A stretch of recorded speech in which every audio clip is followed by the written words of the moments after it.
Introduce our players and see how this goes. In the upper right hand corner, our green Protoss player from team MiA. Ladies and gentlemen, it's GrayWarden.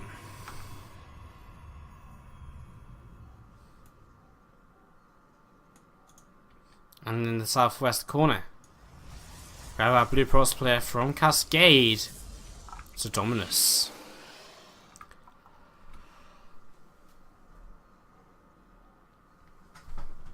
Alright, so Chrono Boost coming in to this Nexus.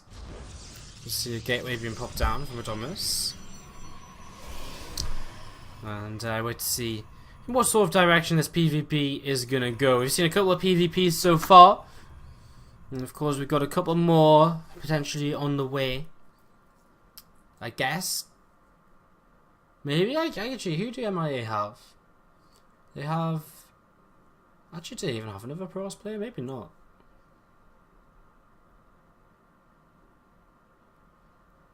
I guess not. So I guess maybe we do have more PvPs. Potentially. Even though we will definitely have a Protoss in the next game. But yeah, just coming across the map right now, just nothing crazy going down. Single gas for Adonminus, I guess, is perhaps worth mentioning. Without a second gas, he is really looking at one of two things, which is either a 4-gate, which is possible, I suppose, because his Cybercore is actually already a lot faster. Or just a faster expand. I mean, he takes a second gas now, but does really delay that for a little while here. So he's going to be behind on gas a little bit, but only just. Wow, the gas is actually kind of even. I mean, GrayWarden's mining a little bit more. It's not that different, I suppose. Be interesting to see what he does with this faster Cybernex core, though, and he does store that warp gate, and what's he going to put his Chrono Boost into, I suppose, is the major question. Stalker starts up as well, and he's going to Chrono Boost that, and of course the sooner the Stalker's out, the sooner he can deny the probe from peeking into his business. So I'm just going to move away from this. Oh wow, sorry, I'm so blind. He's actually already got a pylon up to the right hand side, so Adonminus is setting up to something here, like, you know, that pylon's is in a position to kind of proxy Stargate, but to build a Stalker and Warp Gate before you proxy Stargate is apparently quite normal. It definitely seems weird, because usually with a proxy Stargate, you want it out as fast as you can. Whereas this really has been delayed a little while because, you know, we've been waiting for, you know, the Stalker, the Warp Gate. It all adds up, a little bit of gas, and yeah, I mean, I'm a bit confused as to why exactly he's doing it like this. Anyways, this probe coming forward here from GrayWarden is going to come back to his base, start mining, and he has to put a Twilight Council down as his own tech choice here.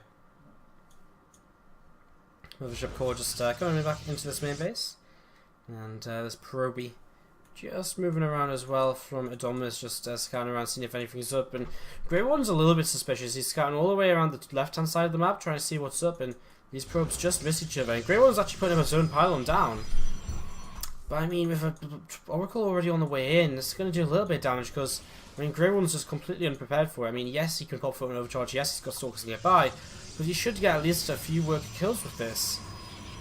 And Adonminus starting to move out with a couple of Stalkers as well. He's going into 3 gates behind this too, so it's a very aggressive follow-up from Adonminus, where he's going to really look to just power on through with these units. And now, it's going to be up to the Photon Overcharge, and only the Photon Overcharge, because the Stalkers are out of position at the natural, and you know, GrayWarden actually takes a couple of moments before popping that Photon Overcharge, and so already taking quite a bit of damage on this Oracle.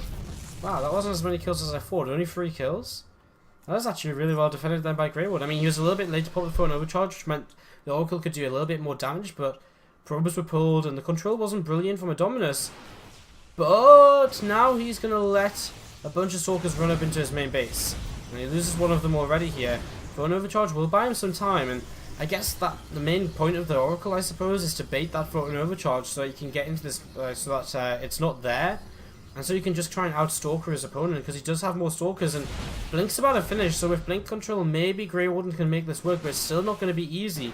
Going back here as he's going to be a battle of control right now. First Stalker blinks away, and does reveal the Blink here, but that Blink is not going to be enough to save him, I don't think, because the Mothership core can have to join the fight. The probe is being pulled as well. He needs more warp-ins, but they're just not ready, and GrayWarden starts to warp in down to the south side, where he's going to be able to kind of come in and outnumber the Stalkers. There's a lot of Stalkers for Adonminus just fighting against probes. But this looks as though it might have just been too much. He tries to blink away, but he blinks into 2 extra Stalkers, and probes are continuing to be pulled against this. As, I mean, he's trying his best to clear this up, and the blink control is pretty much as good as it can be, but he's lost so many workers. He's down to 9 remaining workers, 16 killed by Adonminus so far. And I just think that, well, you know, he does have... Right, so the problem is he has more units now, even if they're on low HP. But he won't be able to keep up with the same amount of unit production as Adonminus can. He loses another Stalker here as well. There's going to be another one killed in the back. This is probably a good game right now from GrayWarden as Adonminus.